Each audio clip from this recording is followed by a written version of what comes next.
Why I Will Never Marry from Deeper Life Church. Sister Benita's painful story. Sometimes the deepest wounds in life are not caused by enemies outside, but by family inside.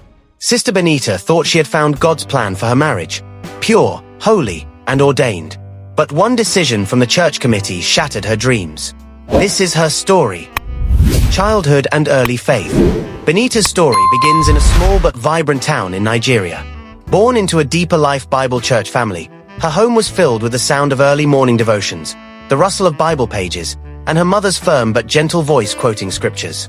Her father, though respected in the community, never truly embraced Christianity.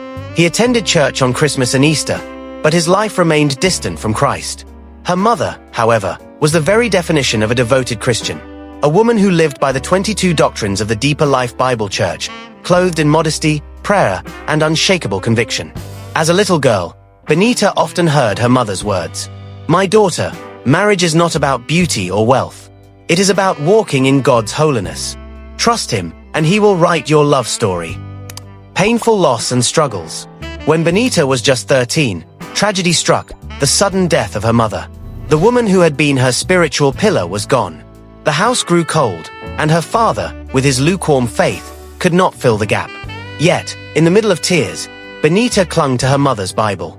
She whispered prayers at night, alone in her room, asking God to help her remain faithful. Her academics became her focus.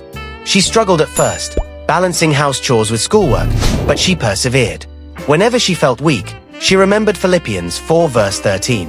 "I can do all things through Christ which strengtheneth me." NYSC and the meeting that changed everything. Years later, during her National Youth Service Corps posting in Benin City, Benita's faith became a shining light. She joined the Deeper Life Campus Fellowship, where she sang in the choir and evangelized to fellow corpers. It was there she met Brother Osaze, a gentle and godly young man. He was not flashy, not worldly, just humble, prayerful, and passionate about serving God. They often found themselves assigned to the same evangelism teams, sharing tracts and praying together.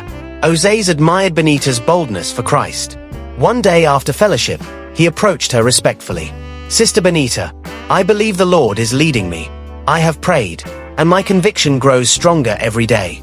Would you allow me to seek God's will with you concerning marriage?" Benita's heart raced. She had prayed for years that God would bring her a man of faith, not riches. And now, here he was. They both agreed to follow the church's marriage process carefully. They prayed separately, sought counsel, and waited. When Osaze was sure, he approached the marriage committee with his intention. The elders asked questions, examined his spiritual life, and then called Benita in. Everything seemed fine, until one detail came up.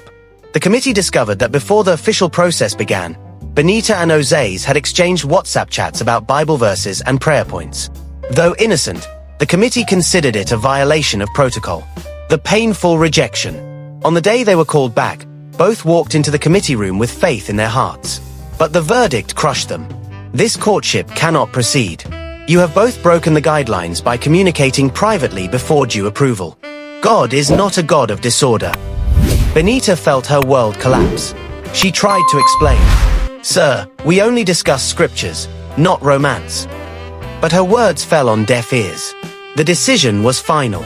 That night, she cried herself to sleep. Her diary entry read, "Lord, how can something so pure be rejected? Did you not say, 'It is not good that man should be alone'? Why then is man's protocol greater than your leading?" Days turned into weeks. Osaze, broken-hearted, requested prayers from his pastor but eventually left the fellowship. Benita, meanwhile, continued to attend church, but her heart was heavy. Every sermon about obedience to authority felt like a dagger. One evening, as she walked home from service, a sister whispered, "Benita, maybe God didn't want you two together." But deep inside, she knew the truth. They had both been pure, prayerful, and sincere. It wasn't God who said no, it was the system. Her final resolve. Months later, Benita completed her NYSC and returned home. Suitors came from other denominations, but she refused, still holding on to her deeper life conviction. Yet the scar remained. One Sunday afternoon, after enduring gossip and silent judgment, she whispered to herself, "I will never marry from this church again. Not because I hate God's holiness, but because I cannot let human protocols destroy God's leading in my life." Benita's story is not one of bitterness but of awakening. She learned that while structures can guide, they must never replace God's voice. Her final words echo this truth. Man may deny, but God never fails. My future is in his hands, not in the hands of committees. Beloved, what do you think? Was the committee right? Or did they stand in the way of God's plan? Share your thoughts in the comments below. And remember, Proverbs 3 verses 5 to 6, trust in the Lord with all thine heart, and lean not unto thine own understanding. In all thy ways acknowledge him, and he shall direct thy paths. If this story blessed you, don't forget to like, share, and subscribe for more faith-building stories.